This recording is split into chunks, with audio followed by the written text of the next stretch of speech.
Hi friends, welcome back to my channel. ನಾನು ಇವತ್ತಿನ ವಿಡಿಯೋದಲ್ಲಿ ನಿಮಗೆ ಸೋಯಾ ಚಂಕ್ಸ್ನ ಯೂಸ್ ಮಾಡಿಕೊಂಡು ಯಾವ ರೀತಿಯಾಗಿ ಪಲಾವ್ ಮಾಡೋದು ಅಂತ ತಿಳಿಸ್ಕೊಡ್ತಾ ಇದ್ದೀನಿ. ರೆಸಿಪಿ ತುಂಬಾ ಸಿಂಪಲ್ ಆಗಿದೆ ಮತ್ತು ತುಂಬ ಟೇಸ್ಟಿಯಾಗಿ ಕೂಡ ಇರುತ್ತೆ.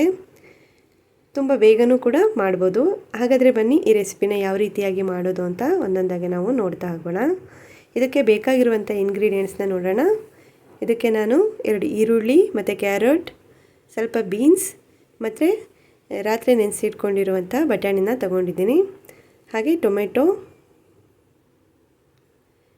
ಮಸಾಲೆಗೆ ಅಂತ ಹಸಿಮೆಣಸಿನಕಾಯಿ, ಶುಂಠಿ ಬೆಳ್ಳುಳ್ಳಿ ಮತ್ತು ಸ್ವಲ್ಪ ಕೊತ್ತಂಬರಿ ಸೊಪ್ಪು, ಒಂದು ಅರ್ಧ ಕಪ್ ಆಗುವಷ್ಟು ಕಾಯಿ ತುರಿ ತೊಗೊಂಡಿದ್ದೀನಿ. ಹಾಗೆ ಧನಿಯಾ powder, garam masala powder, turmeric powder, ಸ್ವಲ್ಪ ಚಕ್ಕೆ, ಕರಿಮೆಣಸಿನಕಾಳು, ಲವಂಗ ಮತ್ತು ಸ್ವಲ್ಪ ಪಲಾವ್ ಎಲೆ ತೊಗೊಂಡಿದ್ದೀನಿ. ಇವಾಗ ಒಂದು ಬೌಲ್ ಆಗುವಷ್ಟು ಸೋಯಾ ಚಂಕ್ಸ್ನ ತೊಗೊಂಡು ನಾನು ಅರ್ಧ ಗಂಟೆ ಮುಂಚೆ ಬಿಸಿ ನೀರಲ್ಲಿ ನೆನೆಸಿಟ್ಕೊಂಡಿದ್ದೆ. ನೋಡಿ, ತುಂಬ ಸಾಫ್ಟಾಗಿ ನೆಂದಿದೆ. ಇವಾಗ ಮಸಾಲೆನ ರೆಡಿ ಮಾಡ್ಕೊಳ್ಳೋಣ.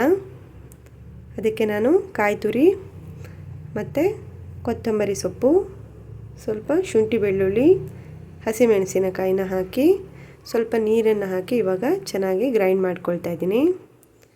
ಇವಾಗ ಕುಕ್ಕರ್ಗೆ ನಾನು ಒಂದು 3ರಿಂದ 4 ಸ್ಪೂನು ಎಣ್ಣೆ ಹಾಕ್ತಾಯಿದ್ದೀನಿ. ಎಣ್ಣೆ ಕಾದ್ಮೇಲೆ ಇದಕ್ಕೆ ನಾನು ಎಲ್ಲ ಮಸಾಲೆ ಐಟಮ್ಸ್ನೂ ಹಾಕ್ತಾಯಿದ್ದೀನಿ. ಇವಾಗ ಇದಕ್ಕೆ ನಾನು ಈರುಳ್ಳಿ ಹಾಕ್ತಾಯಿದ್ದೀನಿ. ಈರುಳ್ಳಿನ ಚೆನ್ನಾಗಿ ಫ್ರೈ ಮಾಡ್ಕೊಳ್ಳೋಣ. ಈರುಳ್ಳಿ ಎಲ್ಲ ಚೆನ್ನಾಗಿ ಫ್ರೈ ಆದಮೇಲೆ ಇದಕ್ಕೆ ನಾನು ಎಲ್ಲ ತರಕಾರಿಗಳನ್ನೂ ಹಾಕ್ತಾಯಿದ್ದೀನಿ. ತರಕಾರಿ ಎಲ್ಲ ಚೆನ್ನಾಗಿ ಫ್ರೈ ಆಗಬೇಕು. ಇವಾಗ ನಾನು ಇದಕ್ಕೆ ಮಸಾಲೆನ ಕೂಡ ಹಾಕ್ತಾಯಿದ್ದೀನಿ. ಮಸಾಲೆ ಎಲ್ಲ ಹಸಿ ವಾಸನೆ ಹೋಗಬೇಕು, ಅಲ್ಲಿವರೆಗೂ ಚೆನ್ನಾಗಿ ಫ್ರೈ ಮಾಡ್ಕೊಳ್ಳೋಣ. ಸ್ವಲ್ಪ ಫ್ರೈ ಆದಮೇಲೆ ಇದಕ್ಕೆ ನಾನು ಟೊಮೆಟೊ ಹಣ್ಣನ್ನು ಹಾಕ್ತಾಯಿದ್ದೀನಿ. ಇವಾಗ ಮತ್ತೆ ನಾವು ಚೆನ್ನಾಗಿ ಮಿಕ್ಸ್ ಮಾಡಿ ಫ್ರೈ ಮಾಡ್ಕೊಳ್ಳೋಣ. ಇದಕ್ಕೆ ರುಚಿಗೆ ತಕ್ಕಷ್ಟು ಉಪ್ಪು ಹಾಕ್ತಾಯಿದ್ದೀನಿ. ಅದಾದಮೇಲೆ ಮತ್ತೆ ಎಲ್ಲ ಮಸಾಲೆ ಐಟಮ್ಸ್ನ ಹಾಕ್ತಾಯಿದ್ದೀನಿ. ಇವಾಗ ಮತ್ತೆ ಮಿಕ್ಸ್ ಮಾಡ್ಕೊಳ್ಳೋಣ. ಇವಾಗ ನೋಡಿ, ನಾನು ಸೋಯಾ ಚಂಕ್ಸ್ನ ಹಾಕ್ತಾಯಿದ್ದೀನಿ. ಮತ್ತು ಇದನ್ನು ಮಿಕ್ಸ್ ಮಾಡಿಕೊಂಡು ಬೇಯಿಸ್ಕೊಳ್ಳೋಣ.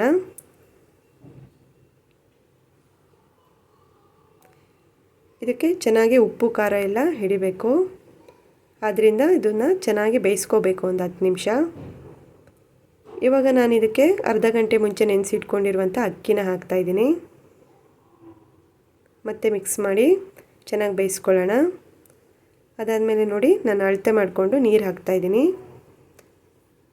1 ಲೋಟ ಅಕ್ಕಿಗೆ ನಾನು 2 ಲೋಟ ನೀರು ಹಾಕ್ತಾಯಿದ್ದೀನಿ. ಲಾಸ್ಟಲ್ಲಿ ಮತ್ತೆ ಸ್ವಲ್ಪ ಕೊತ್ತಂಬರಿ ಸೊಪ್ಪನ್ನು ಹಾಕ್ತಾಯಿದ್ದೀನಿ. ಅದಾದಮೇಲೆ ನಿಂಬೆಹಣ್ಣಿನ ರಸನೂ ಕೂಡ ಹಾಕ್ತಾಯಿದ್ದೀನಿ. ಇವಾಗ ಮತ್ತೆ ಎಲ್ಲದನ್ನು ಮಿಕ್ಸ್ ಮಾಡಿ ಚೆನ್ನಾಗಿ ಬೇಯಿಸ್ಕೊಳ್ಳೋಣ. ಇವಾಗ ಕುಕ್ಕರಲ್ಲಿ ಒಂದು 3 ವಿಸಲ್ನ ಕೂಗಿಸ್ಕೊಳ್ಳೋಣ. ನೋಡಿ, ಪಲಾವ್ ತುಂಬ ಚೆನ್ನಾಗಾಗಿದೆ. ತುಂಬ ನೀರು ಹಾಕಬಾರ್ದು, ಕರೆಕ್ಟ್ ಅಳತೆನ ನೋಡಿಕೊಂಡು ಹಾಕ್ಕೊಳ್ಳಿ. ಆವಾಗ ಈ ರೀತಿಯಾಗಿ ಉದುರಾಗಿ ಬರುತ್ತೆ. ತಿನ್ನೋದಕ್ಕೂ ತುಂಬ ಟೇಸ್ಟಾಗಿರುತ್ತೆ. ರೆಸಿಪಿ ತುಂಬಾ ಸಿಂಪಲ್ ಆಗಿದೆ ಮತ್ತು ಬೇಗನೂ ಮಾಡ್ಬೋದು. ರೆಸಿಪಿ ಇಷ್ಟ ಆಗಿದರೆ ಲೈಕ್ ಮಾಡಿ, ಕಮೆಂಟ್ ಮಾಡಿ, ಶೇರ್ ಮಾಡಿ. Thank you friends.